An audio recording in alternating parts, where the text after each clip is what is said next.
Je suis membre de la famille Bartimée. Donc c'est un service paroissial qui regroupe les familles qui vivent l'exclusion et la précarité. La priorité, c'était maintenir le lien. Donc nous avons dans un premier temps créé un groupe WhatsApp qui existe toujours. Nous avons aussi voulu évidemment garder des nouvelles des uns des autres. Donc les compagnons ont appelé les familles et les familles se sont appelées entre elles.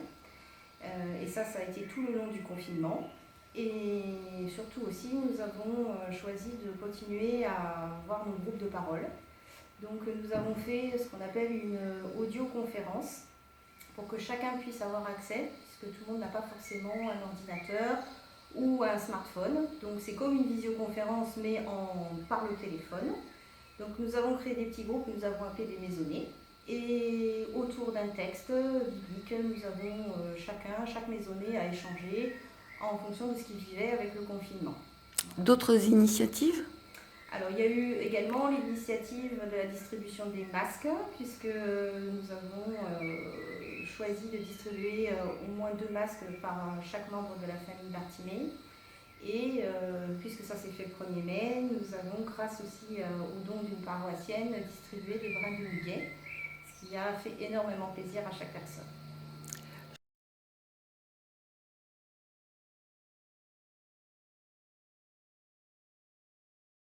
Pour la suite, c'est pour cet été, déjà le mois de juin, en espérant qu'avec les nouvelles normes sanitaires, on puisse réellement se retrouver les uns les autres en petits groupes. Et puis pour cet été, un pèlerinage à Lourdes en petits groupes. Et surtout au mois de novembre, le grand projet de la Terre Sainte, se retrouver à Jérusalem. Et si en novembre c'est pas possible, ce projet ne sera pas annulé mais reporté. Alors Anita, ce confinement, ça a été dur, mais tu as tenu comment, toi? Moi, j'ai pas tellement bien vécu ça, parce que j'étais toute seule, et puis je regardais la télé, puis j'avais besoin de sortir, j'avais les larmes facilement, j'arrivais pas à rester. J'aime bien voir du monde, et puis quand on faisait nos réunions, tu sais, c'était bien. À Bartimée? Et là, ça m'a manqué pas mal. Ça m'a manqué pas mal, ouais. Et tu me disais que tu tenais beaucoup grâce à la prière. Oui, ah oui, grâce à la prière, je tiens. Je sens le bon Dieu à côté de moi tout le temps. Il m'apporte du soleil dans mon cœur. Ça te donne un peu de force. C'est Oui, ça que tu disais. c'est ça qui me fait tenir, parce que tous les jours, je pleure. Puis vu que mes parents, maintenant, je me sens... c'est ma maladie qui fait ça. Je me sens abandonnée. Et grâce à Dieu, il est près de moi. Et c'est grâce à lui que j'arrive à tenir. Autrement, je ne serais peut-être plus là aujourd'hui. S'il n'était pas là, grâce à lui, j'en remercie au fond du cœur. J'ai un profond respect pour lui. Ce confinement, pour toi, comment tu l'as vécu? Est-ce que ça a été difficile? Oui, c'est très difficile. Pourquoi ça a été difficile? C'est très difficile. Parce que déjà, il y a tous ces malheurs de maladie. Ça fait peur. C'est un peu particulier. Et aussi, on se sent vraiment perdu. Avec tout ça et en plus même si on attend, si on voit la télé, on attend dans la télé, ça arrange pas parce que il parle que ça et ça fait peur. Pourquoi tu dis perdu? Parce que déjà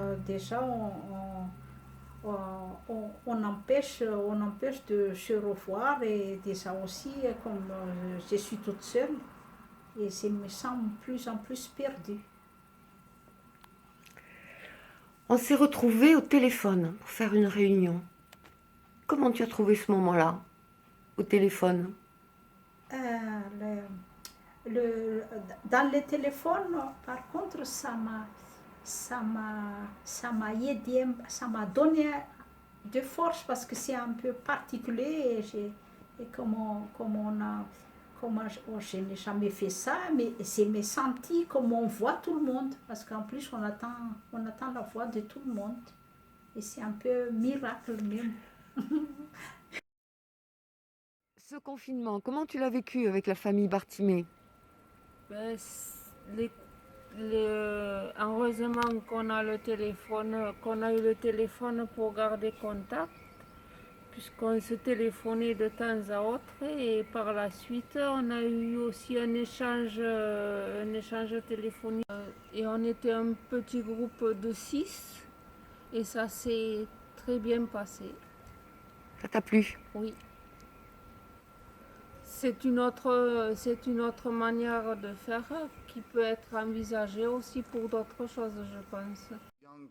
Qu'on ne pouvait plus se revoir à Bartimée, le fait de pouvoir rester toujours en contact, même si ce n'est que virtuellement, ça nous a fait plaisir. Il y a eu une meilleure écoute et un partage beaucoup plus poignant. On te dit au revoir Et à bientôt.